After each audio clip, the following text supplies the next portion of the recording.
السلام علیکم ورحمۃ اللہ وبرکاتہ نحمده ونصلی علی رسوله الکریم اما بعد فاعوذ باللہ من الشیطان الرجیم بسم اللہ الرحمن الرحیم یا ایہا الذین آمنوا کتب علیکم الصیام کما کتب علی الذین من قبلکم لعلکم تتقون صدق اللہ العظیم وصدق رسولہ النبی الامین المتین الکریم ونحن على ذلك لمن الشاہدین والشاکرین والحمد للہ رب العالمین۔ حضرات محترم، ایک مرتبہ درود پاک پڑھ لیجئے۔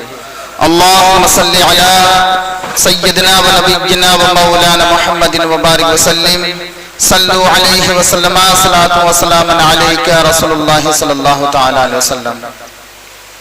حضرات محترم، رمضان کا مبارک مہینہ بعظمت مہینہ ان قریب ہم سے جدا ہو جائے گا،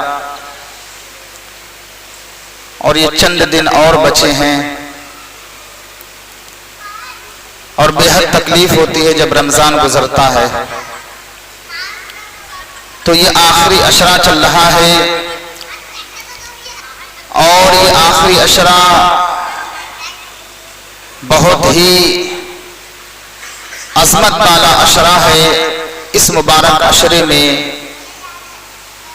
خوب کثرت سے نماز پڑھنا چاہیے،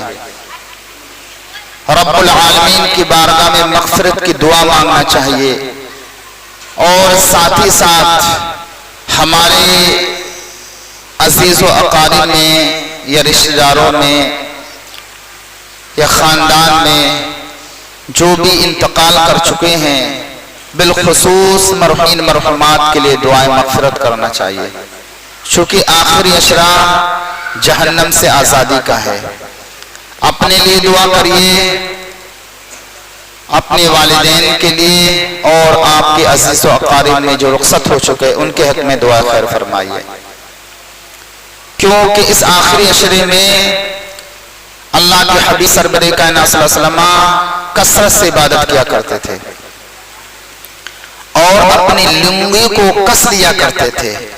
اس سے دو مرادیں ہیں، ایک تو یہ ہے کہ عام طور پر جو فطری تقاضا تھا آرام کرنے کا، اللہ کے رسول اس آخری عشرے میں آرام کو ترک کر دیا کرتے تھے، چھوڑ دیا کرتے تھے۔ اور دوسری بات یہ کہ آپ جو ازواج مطہرات کی بارگاہ میں جاتے تھے، ان ایام یعنی آخری عشرے میں ایام میں ازواج مطہرات کے پاس نہیں جاتے، کیونکہ یہ مبارک عشرہ ہے، اس میں اپنی امت کے لیے حضور بالخصوص دعا کرتے تھے۔ اور اسی آخری عشرے کے متعلق احادیث مبارکہ میں ہے کہ آخری عشرے کی تاک راتوں میں شب قدر کو تلاش کرو، تو کیونکہ شب قدر 1000 مہینوں سے افضل ہے، اس میں فرشتوں کا نزول ہوتا ہے، جبریل امین آتے ہیں، مصافحہ کرتے ہیں، عام فرشتے آتے ہیں، اس شخص کے حق دعا خیر کرتے ہیں جو اللہ رب العزت جل مجدہ کی عبادت کر رہا ہوتا ہے۔ ذکر و اذکار، تسبیح و تہلیل، قرآن مقدسہ کی تلاوت، یہ جو بھی اوقات و وظائف ہیں، فرشتے آ کر کے دیکھتے ہیں، پھر جا کے رب کی بارگاہ میں التجائیں پیش کرتے ہیں کہ فلاں نام کا فلاں بندہ مولا تیری تسبیح بیان کر رہا تھا۔ فرشتے نازل ہوتے ہیں، اور صبح طلوع آفتاب تک یہ سلسلہ جاری رہتا ہے، خاص اللہ کی رحمتوں کا نزول ہوتا ہے، خاص اس کی تجلیاں اترتی ہیں۔ تو اس معنی کر کے بھی آخری عشرہ بہت ہی مبارک ہے، اور اسی آخری عشرے میں معتکف اعتکاف کرتے ہیں، اور حدیث پاک میں ہے کہ جب معتکف اعتکاف کرتا ہے تو اللہ تعالیٰ اسے 2 حج اور 2 عمرے کا ثواب عطا فرماتا ہے۔ یہ تو معتکف روزانہ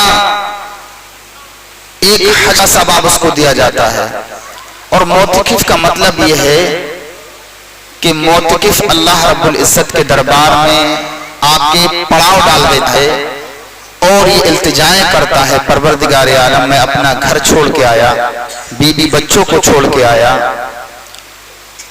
ماں باپ ان کی خدمت ان کی محبت کو ترک چھوڑ کر کے آیا، تیرے در پر آیا اس امید پر کہ تم مجھے معاف فرما دے، میری خطاؤں کو درگزر فرما دے۔ یا اللہ میں اس وقت تک یہاں سے نہیں ہٹوں گا جب تک کہ تم میری بخشش و مغفرت نہ فرما دے۔ اب اپنی بخشش ہو یا کسی اور کی ہو، تو موتقف حضرات کو چاہیے کہ وہ اپنے لیے بھی بخشش و مغفرت کی دعا مانگیں، اوروں کو لیے بھی مانگیں، اور ہم اور آپ ان سے کہہ کر بھی کہہ سکتے ہیں کہ آپ ہمارے حق میں دعا خیر فرمائیے۔ تو یہ آخری عشرہ بہت ہی مبارک والا عشرہ ہے۔ اپنے گھروں میں حضور صلی اللہ علیہ وسلم خود بھی عبادت کرتے، اپنے گھر پہ بچوں کو جگاتے، اپنے اہل و عیال کو بھی بچوں کو جگاتے اور کہتے آپ بھی عبادت کرو۔ یہ عبادت و ریاضت کا عشرہ ہے، اللہ کے حضور رونے گڑگڑانے کا عشرہ ہے، اللہ کے یہاں مانگنے کا عشرہ ہے۔ تو ہمیں بھی جگنا چاہیے، ہم اپنے اہل و عزیز و اقارب کو بھی جگائیں تاکہ اس نعمت عظمیٰ سے ہم مالا مال ہو جائیں۔ بات سمجھ میں آئی؟ تو حضرات محترم، رمضان کا مبارک مہینہ ہے، تو اس پر چند احادیث مبارکہ پر روشنی ڈالتے ہیں کہ اس کی عظمت کیا ہے۔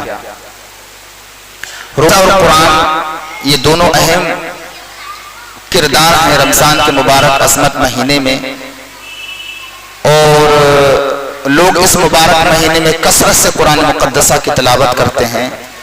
خوب کرو تلاوت، اللہ کا مقدس کلام ہے، یہ ایسا بابرکت باعظمت کلام ہے کہ اس کو پڑھنا ہی ثواب نہیں بلکہ اس کا دیدار کرنا بھی ثواب ہے، آنکھوں سے بوسہ لینا بھی ثواب ہے، اس کو چومنا بھی ثواب ہے، اور سننا بھی ثواب ہے، اور ثواب اللہ اکبر جب کوئی بندے خدا اللہ رب العزت کے مقدس کلام کی کوئی ایک سورت کی تلاوت کرتا ہے یا کسی ایک آیت کی تلاوت کرتا ہے تو بے شمار اس کو نیکیاں اللہ رب العزت عطا فرماتا ہے۔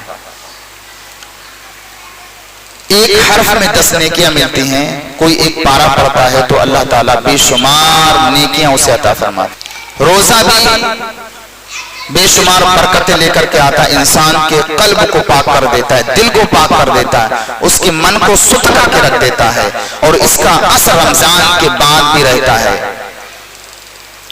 گالی گلوچ، غصہ، تندی، شرکسی، ایک دوسرے پر ظلم کرنا، زیادتی کرنا، یہ روزہ تمام باتوں کو ختم کر دیتا ہے۔ لیکن کچھ لوگ روزے کی حالت میں بھی یہ سب خرافات کرتے ہیں، تو ایسا روزہ رکھنے والا جو خرافات بھی کرے، لوگوں کے دل کو ٹھیس بھی پہنچائے، ظلم زیادتی کرے، گالی گلوچ کرے، تو پھر اللہ کو ایسے روزدار کی کوئی پرواہ نہیں، نہ اس کے کھانے سے پرواہ ہے، نہ اس کے پینے سے پرواہ ہے، نہ اسے اللہ رب العزت اس بندے سے کوئی مطلب نہیں رکھتا جو صرف کھانے پینے سے باز رہے لیکن ہر برا کام کرے۔ تو اللہ رب العزت کو ایسے روزدار سے کوئی سروکار نہیں، کوئی مطلب نہیں۔ تو حضرات محترم، حدیث پاک کے اندر ہے، اللہ کے حبیب سرور کائنات صلی اللہ علیہ وسلم نے ایک دن صحابہ کو جمع کیا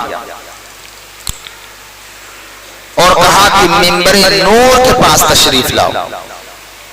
تو سارے صحابہ جو موجود تھے مسجد نبوی کے اندر، وہ سارے صحابہ حضور کی آواز پر لبیک کہتے ہوئے یہ منبر کے پاس بیٹھ گئے۔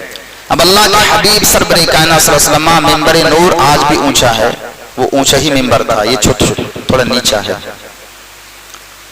تو سرکار پہلے سینے پر آپ نے مبارک قدم رکھا اور آپ نے آمین کہا، پھر دوسرے سینے پر قدم رکھا، آپ نے آمین کہا۔ سارے صحابہ دیکھ رہے ہیں منظر کو۔ پھر تیسری سیڑھی پر جب آپ نے قدم رکھا تو آپ نے آمین کہا، اور آمین کہنے کے بعد آپ نیچے تشریف لے کر کے آئے۔ صحابہ یہ منظر دیکھ رہے تھے اور مطلب نہیں سمجھ پائے، تو صحابہ نے اللہ کے حبیب سرور کائنات صلی اللہ علیہ وسلم کی بارگاہ میں عرض کیا، یا رسول اللہ، ایسا عمل ہم نے آپ سے کبھی نہیں دیکھا جو آج دیکھا۔ یا رسول اللہ، آپ نے جو یہ عمل کیا ہے اس سے ہم کچھ سمجھ نہیں پائے، یا رسول اللہ اس کی وضاحت فرمائیے۔ اللہ اکبر، کتنی پیاری بات ہے۔ اگر کوئی مسئلہ کوئی بات نہ سمجھ میں آئے تو ہمیں پوچھنا چاہیے علماء سے۔ اس حدیث پاک سے یہ بھی ہمیں اشارہ ملتا ہے، علماء سے محبت کرنا چاہیے، علماء کی عقیدت اپنے دل میں رکھنا چاہیے۔ صحابہ نے پوچھا یا رسول اللہ ہم نہیں سمجھ پائے، اللہ کے حبیب نے ارشاد فرمایا جس وقت میں زینے پر قدم رکھ رہا تھا اس وقت جبریل امین موجود تھے اور عرض کر رہے تھے یا رسول اللہ وہ شخص اللہ کی رحمت سے دور ہو، وہ شخص ہلاک ہو، تباہ و برباد ہو جس شخص نے رمضان کا مبارک مہینہ پایا، بعظمت مہینہ پایا اور اس مبارک مہینے میں اس نے اپنے رب العالمین کی بارگاہ میں اپنی بخشش و مغفرت نہ کروا پایا، وہ شخص اللہ کی رحمت سے دور ہو۔ تو سرکار نے آمین کہا۔ ایک روایت میں باقاعدہ طور پر جبریل امین نے جب یہ دعا کی یا رسول اللہ وہ شخص اللہ کی رحمت سے دور ہو، اور کہا یا رسول اللہ آپ آمین کہیے۔ اللہ اکبر، حضور نے آمین کہا۔ پھر سرکار نے ارشاد فرمایا، جبریل نے عرض کیا یا رسول اللہ صلی اللہ تعالی علیہ وسلم وہ شخص اللہ کی رحمت سے دور ہو جس کے سامنے آپ کا ذکر کیا جائے، جس شخص سامنے آپ کا ذکر جمیل کیا جائے اور وہ شخص آپ پر درود و سلام نہ پڑے، وہ شخص ہلاک ہو، تباہ و برباد ہو۔ یا رسول اللہ آمین کہیے۔ اللہ کے حبیب نے آمین کہا۔ کہا جب میں تیسرے زینے پر میں نے قدم رکھا تو جبریل امین نے عرض کیا یا رسول اللہ وہ شخص اللہ کی رحمت سے دور ہو، وہ شخص ہلاک ہو جائے، تباہ و برباد ہو جائے جس شخص نے اپنے بوڑھے ماں باپ کو پایا، ماں کو پایا یا باپ یا دونوں میں سے دونوں کو پایا، اور وہ شخص نے اپنے ماں باپ کی خدمت کر کے جنت کا مستحق نہ ہو۔ یا رسول اللہ وہ بھی اللہ کی رحمت سے دور ہو، ہلاک ہو، تباہ و برباد ہو۔ یا رسول اللہ آمین کہیے۔ سرکار نے آمین کہا۔ اب آپ ذرا غور فرمائیے اس حدیث پاک پر، تھوڑا سا غور کریے، ذرا سا دھیان دیجئے کہ جس نے رمضان کا مبارک مہینہ پایا،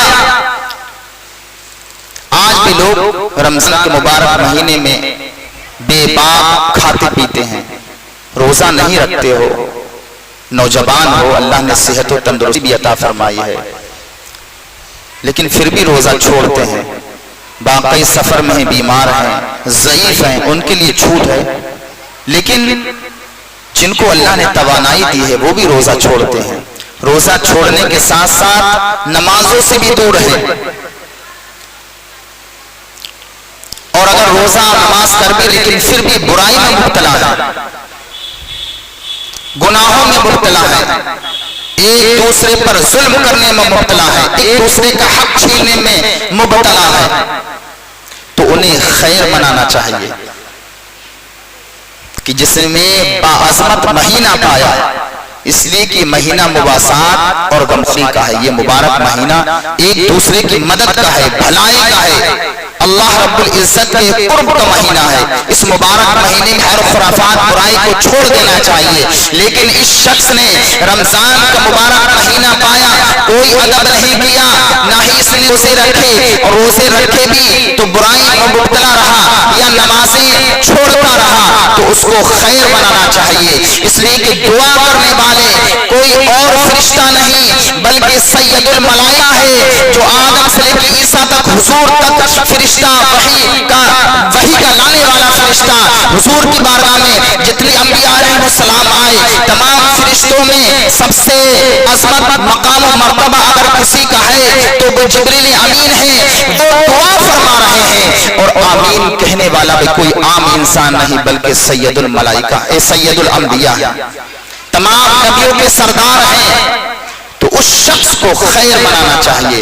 رمضان مبارک مہینے کو الجھن محسوس نہیں کرنا چاہیے، کہاں سے رمضان کا مہینہ آیا جلدی سے نکلے کھانا پینا شروع کیا، بلکہ خیر اللہ کا ہزاروں کروڑوں مرتبہ شکر ادا کرنا چاہیے کہ اللہ نے اس مبارک مہینوں میں ایک ہمیں ایسا مہینہ بھی عطا فرمایا جو نیکیوں کا مہینہ ہے، برکتوں کا مہینہ ہے، اللہ رب العزت سے مغفرت و بخشش طلب کرنے کا مہینہ ہے۔ اس کی رب کی بارگاہ میں کروڑوں مرتبہ شکر ادا کرنا چاہیے، نہ کہ انسان پریشان ہو کر کے رمضان سے دور بھاگے یا رمضان کے مبارک مہینے میں آنے کو اس کو مضمون سمجھے اور الجھن اپنے دل میں محسوس کرے۔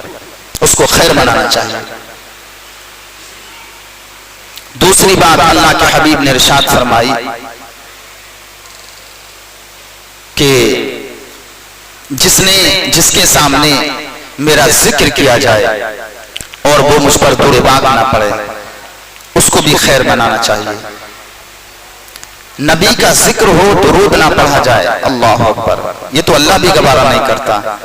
اللہ رب العزت اپنے بندوں کو حکم دیتا ہے روزہ نماز کا، لیکن خود نہیں کرتا یہ عمل۔ لیکن ایک عمل ہے جو کرتا ہے، وہ درود پاک ہے، درود و سلام ہے، کہ اللہ خود اپنے حبیب پر درود و سلام بھیجتا ہے، اور فرشتے بھی بھیجتے ہیں۔ خود رب العالمین کہتا ہے اے مومنو، اے مسلمانوں، میرے نبی پر درود بھیجو، صرف میں بھی اپنے حبیب پر درود بھیجتا ہوں۔ درود و سلام تو بہت دور کی بات ہے، بے باک بے نڈر ہو کر کے آج حضور کی شان میں گستاخی ہو رہے ہیں، اور مسلمان کو کوئی پرواہ نہیں۔ جو گستاخ رسول ہے اسی کے یہاں جا کر کے کھاتے پیتے ہیں، اسی سے میل جول رکھتے ہیں، اسی سے محبت رکھتے ہیں۔ 60 سال کی زندگی ہے، بہت زیادہ 100 سال کی ہے۔ کتنے انبیاء علیہ السلام آئے، سب نے حضور کی تعریف بیان کی، سب نے حضور پر درود و سلام بھیجا۔ آج ہمارے مابین ہیں، ہمارے ہی ملک میں ہیں جو ایسے گستاخ ہیں جو حضور کی شان میں گستاخی کرتے ہیں۔ ہمیں تو حیرت اس بات پر آتی ہے یار، وہ کیسا امتی ہے جس نبی کلمہ پڑھتا ہے اسی میں خامیاں نکالتا ہے یار، اسی کی صحبت میں رہتا ہے، وہ کیسا امتی ہے۔ اگر کوئی غیر مسلم کافر پوچھے یار تم ایسے نبی کا کلمہ پڑھتے ہو جسے پیٹ پیچھے کا علم نہیں، جو خود اپنے خاندان والوں کی بخشش و مغفرت نہیں فرما سکا، وہ تمہاری کیا بخشش کرے گا؟ اس طرح کے گندے عقیدے رکھتے ہیں، اور لوگ سلمان انہی کی صحبت میں بیٹھتے ہیں، انہی کے ساتھ کھانا پینا کرتے ہیں، تو انہیں خیر منانا چاہیے۔ قرآن مقدسہ میں ایک جگہ نہیں ہے صلاۃ و سلام کے بارے میں، درود و سلام کے بارے میں۔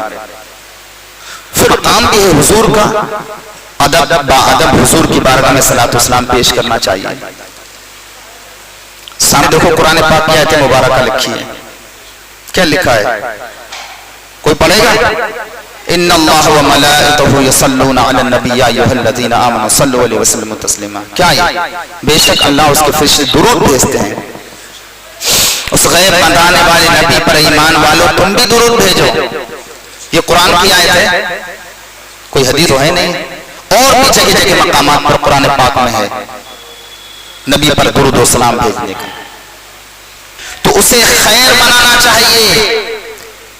ارے نبی کی شان میں گستاخی تو بہت دور کی بات ہے، شائبہ بھی ذہن میں آ گیا، چلا گیا ایمان سے، اس کی ایمان کے جنازے نکل گئے۔ شان میں گستاخی تو بہت دور بات ہے، آج بے باک بے نڈر لوگ کہہ دیا کرتے ہیں حضور کی شان میں، کل قیامت کے دن پتہ چلے گا جو حضور کی شان میں گستاخی کرتے ہیں۔ ارے حضور اپنی بخشش و مغفرت کیا فرمائیں گے؟ اپنے خاندان والوں کے کیا، وہ اپنی بخشش کروا لیں، دوسروں کے کیا کروائیں گے؟ اور باقاعدہ طور پر حضور کے والدین کے بارے میں کہتے ہیں وہ تو کافر و مشرک ہیں۔ جس ماں کی گود، جس کوکھ میں حضور نے جنم لیا ہو، 9 مہینے پیٹ میں رہے ہوں، کروڑوں لوگوں کو بخشش و مغفرت فرمانے والے، پوری امت کو بخشش کروانے والے میرے حضور، وہ اپنے ماں باپ کو چھوڑ دیں گے؟ اور وہ ماں باپ کیسے رہ سکتے ہیں جہنم کی وادی میں جس نے ایسی اولاد کو جنم دیا جو تمام انبیاء و مرسلین کے سردار اور سیدہ ہوں، اور اس شخص کو بھی خیر منانا چاہیے۔ تیسری بات کہ جس نے اپنے بوڑھے ماں باپ کو پایا اور خدمت کر کے جنت کا مستحق نہ ہوا۔ آج لوگ اس بیماری میں خوب مبتلا ہے، والدین کی عظمت کو چھوڑ دیا ہے، ان کی عزت و عظمت کرنا لوگوں نے ترک کر دیا ہے، ان کا ادب کرنا چھوڑ دیا ہے، اور وہ باقاعدہ طور پر مطالبہ کرتے ہیں آپ نے ہمیں دیا کیا ہے، آپ نے ہمیں ہمارے لیے کرا کیا ہے، اس طرح سے مطالبہ کرتے ہیں، اور والدین کی دل شلی ہوتی ہے، ان کے دل کو ٹھیس پہنچاتے ہیں۔ اللہ رب العزت جل مجدہ نے جگہ قرآن مقدسہ کے اندر اپنی عبادت کا ذکر فرمایا ہے کہ میری عبادت کرو، میرے ساتھ کسی کو شریک نہ کرو، اور ساتھ ہی ساتھ یہ بھی فرمایا والدین کی محبت تم اپنے دل میں بیٹھا لو، ان کی خدمت کرو، ان سے الفت و محبت کرو، اپنی عزیز چیز ان کی بارگاہ میں پیش کرو۔ لیکن اس پر کسی کی توجہ نہیں۔ ایک بوڑھی خاتون ٹنکیوں کے پاس میں نے ان کو دیکھا، اب تو میں ادھر گیا نہیں، لیکن کافی دن تک میں نے دیکھا ایک بوڑھی عورت جو ضعیف تھی، ایک چارپائی اور کھلے آسمان کے نیچے، اس نے کئی دن تک، ہمارے یہاں سے بچے بھی ان کو کھانا پہنچانے گئے کئی مرتبہ، مجھے بڑی تکلیف ہوئی، اس عورت کے بچے بھی، سب کچھ تھا، لیکن پھر بھی وہ کھلے آسمان میں بارش نہیں ہوئی، سب کچھ ہوا، لیکن کسی کو ترس نہ آیا کہ اس غریب عورت کو کوئی چھایا دے دے، کوئی اپنے یہاں ٹھہرا لے، کوئی بیٹھک میں روک لے۔ وہ بوڑھی عورت آج تک، اب تو پتہ نہیں مجھے ہے کہ نہیں ہے، لیکن کافی دن تک میں نے اس کو دیکھا۔ یار انسانیت کہاں چلی گئی؟ اور تو اور کوئی 2 وقت کا اس کو کھانا پہنچانے والا تک نہیں تھا۔ یہ محبت ہے ہماری آپ کی والدین کے لیے، اور اوپر سے مطالبہ یہ کرتے ہیں آپ نے ہمارے لیے کرا کیا ہے؟ یہ تھوڑا کیا، پال پوس کے بڑا کیا، تمہیں ہنر دیا، علم دیا، سکھا دیا، بڑا کیا، اور شدت کی ٹھنڈ ہو یا گرمی ہو کما کے لا کے تمہارے ہاتھ پہ دیا، تمہیں پڑھایا، یہ کیا تھوڑا ہے؟ پھر بہترین جب شادی کا موقع آتا ہے کتنی مشقتیں اٹھاتے ہیں ماں باپ، کتنی جگہ رشتہ دیکھتے ہیں، کتنے رشتوں کو ٹھکراتے ہیں، دولت کو نہیں دیکھتے، وہ سرمایہ کو نہیں دیکھتے، تمہارے جوڑ کو دیکھتے ہیں کہ ہمارے بیٹے کی جوڑ کتنا اچھا ہے، اس کے لیے جانا بھی پڑتا ہے، دھوپ میں بھی جانا پڑتا ہے، نہیں دیکھتے آپ لوگ؟ 10 12 15 لڑکیوں کو دیکھنے کے بعد بھی رشتہ سمجھ میں نہیں آتا۔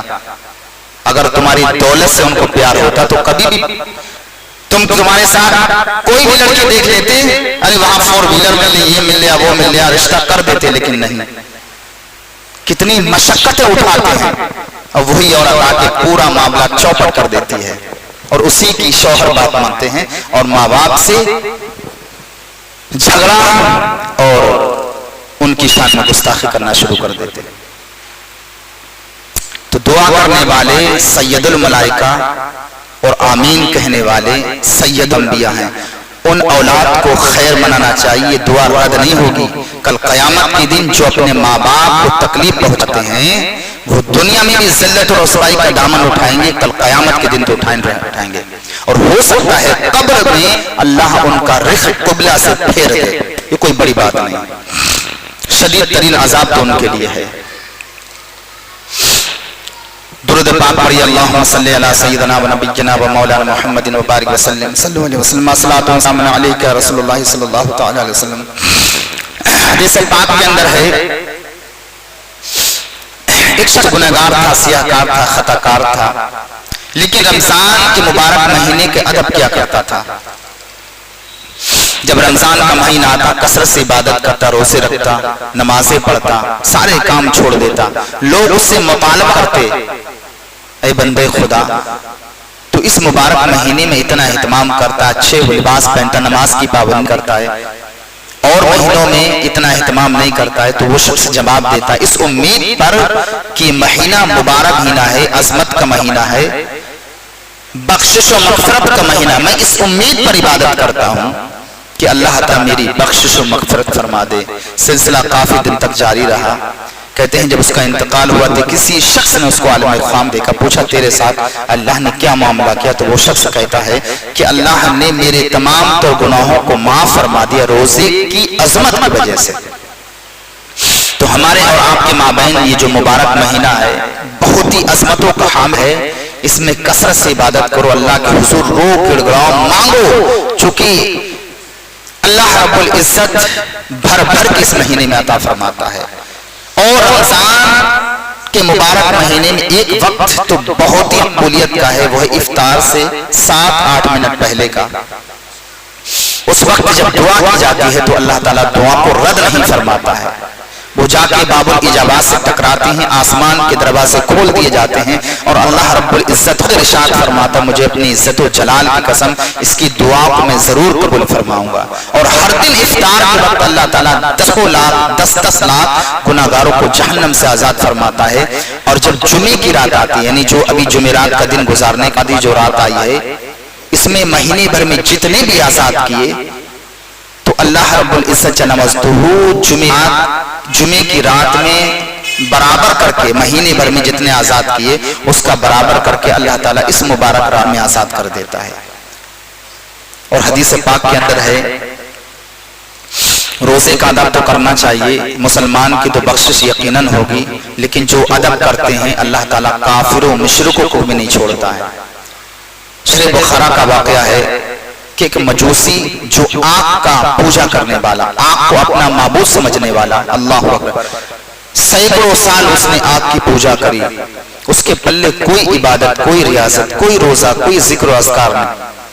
رمضان کا ادب کیا کرتا تھا؟ اس کے دل میں رمضان کی محبت تھی، رمضان آنے سے پہلے اس کا دل باغ باغ ہو جایا کرتا تھا۔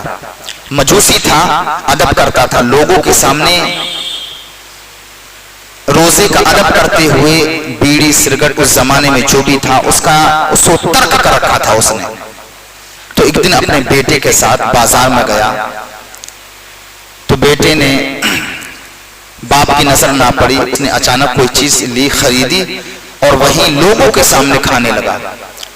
تو جب باپ نے دیکھا تو غصے سے تلملا گیا اور اپنے بیٹے کو ایک زوردار تھپڑ مارا اور تنبیہ کرتے ہوئے ارشاد فرمایا، اس نے کہا کہ بیٹا تمہیں معلوم نہیں یہ رمضان کا باعظمت مہینہ مسلمانوں کا بابرکت مہینہ ہے، اس کا تم کو ادب کرنا چاہیے اور نہیں کھانا چاہیے۔ تو بیٹے نے کہا باپ ابا جان آپ بھی تو کھاتے ہیں؟ تو باپ نے جواب دیا میں کھاتا ضرور ہوں لیکن میں آڑ بیڑ میں کھاتا ہوں، روزداروں کے سامنے بلکہ گھر میں کھاتا ہوں، روزے کا ادب تم کو کرنا چاہیے۔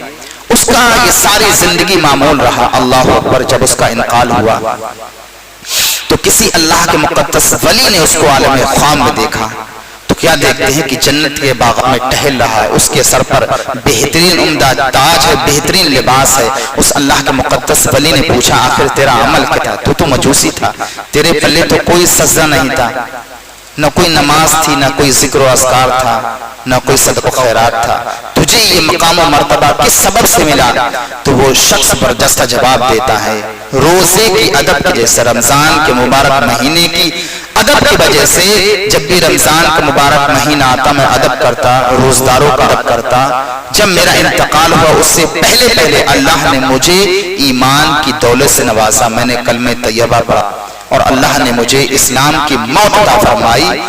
اس کے پہلے آپ بتائیے کوئی روزہ تھا، کوئی نماز تھی، کوئی صدقات و خیرات تھا، کوئی حج تھا، کوئی عمرہ تھا، کوئی کار خیر تھا، ایک سجدہ بھی نہیں تھا، لیکن اللہ نے اسے معاف فرما دیا، اللہ نے اپنی رحمتیں اس پر نازل فرمائی۔ تو ہم مسلمان ہیں کہ ہماری بخشش مغفرت نہیں ہوگی؟ کیوں ہو، ضرور ہوگی، کیوں نہیں ہوگی؟ لیکن ہم جب روزے کا ادب کریں گے، روزے سے بے پناہ محبت کریں گے، قرآن سے بے پناہ محبت کریں گے، اس مبارک مہینے کی عظمت اپنے دل میں بیٹھائیں گے اور اس کا ادب کریں گے، تراویح پڑھیں گے۔ آج لوگ تراویح زحمت سمجھتے ہیں، تراویح زحمت سمجھتے ہیں، تراویح زحمت سمجھتے ہیں، ارے بڑی دیر ہو رہی تراویح میں، بڑی زیادہ پارے پڑے جا رہے ہیں، اب تو علم طرح سے پڑھی جا رہی پھر بھی دیر لگ رہی ہے، ارے تو جلدی کرو۔ تو جلدی کی وجہ سے نماز اگرچہ تراویح سورت ابھی ہو یا قرآن ہی ہو تو قرآن کی تلفظ کی ادائیگی تو بہت ضروری ہے. پھر رکوع سجود میں تعدیل ارکان یعنی واجب وہ بھی ترک ہوتا ہے تو اس کا بھی لحاظ کرنا چاہیے. اب جلدی جلدی تراویح جلدی جلدی قرآن پڑھنے سے نمازوں میں خرابی پیدا ہوتی ہے، اس کا بھی دھیان رکھنا چاہیے. رمضان کا مہینہ ایک ہی مہینہ تو ہے ہماری اور آپ کے لیے عبادت کے لیے کہ سنت تراویح ایسا محبوب عمل کہ حضور کے زمانے سے آج تک کسی بزرگ نے اس کو ترک نہیں کیا. اور پھر کیوں ترک کرتے؟ حضور کے زمانے میں تو لوگ تنہا تراویح پڑھتے تھے، لیکن جب حضرت عمر کا زمانہ آیا تو بجماعت یہ قائم کر دیا گیا. پھر اس میں قرآن کا جو معمول تھا لوگ تنہا قرآن پڑھتے تھے. ہمیں آپ کو قرآن کہاں یاد ہے؟ یہ تو اللہ کا شکر ہے، کرم ہے کہ اللہ نے اس کتاب کو ہمارے اور آپ کے لیے آسان کر دی. ایک بچہ حافظ قرآن بنتا ہے، وہ قرآن سناتا ہے اور ہم سن لیتے ہیں. نہیں تو ہمیں توفیق کا ہم پڑھ بھی لیتے ہیں جب بھی ہمیں رکھا ہے قرآن. اور پھر ہمیں قرآن سے محبت کا نہ ہم قرآن پڑھیں نہ اپنے بچوں کو قرآن سکھاتے ہیں. اور قرآن سکھانے کے لیے 300 روپے بڑے بھاری پڑتے ہیں. یہ دیکھا ہے اگر کوئی مولوی عالم گھر پہ پڑھانا ہے تو اس کی بے عزتی، کوئی ادب نہیں، چونکہ دینی کتاب ہے نا. اور وہ بھی بہت مشکل سے 300 روپے یا 500 روپے نکلتے ہیں. اور یہ قرآن ایسا ہے کہ اپنے پڑھنے والے کو ساتھ نہیں چھوڑے گا بلکہ اسے جنت میں داخل کر دے گا. تو قرآن سے اپنا لگاؤ رکھو، قرآن خود بھی پڑھو اور اپنے بچوں کو بھی قرآن پڑھاؤ، اس لیے کہ قرآن اپنے پڑھنے والے کو تنہا نہیں چھوڑتا. یہ بات یاد رکھنا. اور پھر یہ قرآن جس مقام پر پڑھا جائے اللہ کا سکینہ نازل ہوتا ہے. اللہ اکبر، اللہ کی رحمتیں نازل ہوتی ہیں اس مقام پر، اس جگہ پر اللہ کی رحمتیں نازل ہوتی ہیں. ایک صحابی رسول کہتے ہیں کہ قرآن پڑھ رہا تھا، اچانک ہمارے گھوڑا بدکنے لگا اور اچانک ایک بادل سایہ کرنے لگا. عجیب کیفیت تھی. تو بعد میں حضور کی بارگاہ میں اس نے عریضہ پیش کیا، یا رسول اللہ یہ منظر میں نے دیکھا. تو سرکار نے کہا جہاں جہاں قرآن پڑھا جاتا ہے اللہ کی رحمت و نزول ہوتا ہے. اگر تم کسی سے نہ کہتے تو صبح تک لوگ دیکھ لیتے یہ منظر. اللہ اکبر.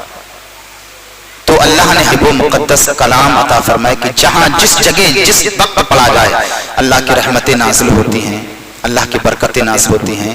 جس گھر میں قرآن پڑھا جائے، سورہ بقرہ کی تلاوت کر لو. ایک دن اگر سورہ بقرہ کی تلاوت کی جائے تو 3 دن تک مسلسل شیطان داخل نہیں ہوتا ہے. بستر پر اگر کسی نے سورہ آیت الکرسی پڑھ لی یا سورہ ملک پڑھ لی تو فرشتے اس کی حفاظت کرتے ہیں سکون و مدار تک. جب وہ بستر سے اٹھتا ہے تب جا کے فرشتے ہٹتے ہیں. اس وقت پہرا دیتے رہتے ہیں، اس وقت تک ہٹتے نہیں ہیں، یہاں تک کہ اس کے گھر کی بھی حفاظت کرتے ہیں اور اس کی جان کی بھی حفاظت کرتے ہیں، اس کے مال کی حفاظت کرتے ہیں. اللہ نے میں ایسا بابرکت کلام پاک عطا فرمایا، لیکن ہم کلام سے دور ہیں، اللہ کا مقدس کلام سے دور. اللہ رب العزت کی بارگاہ میں دعا ہے اللہ تعالیٰ اپنے حبیب کے تصدق سے ہمیں اپنے مقدس کلام سے محبت و الفت فرمائے. آمین.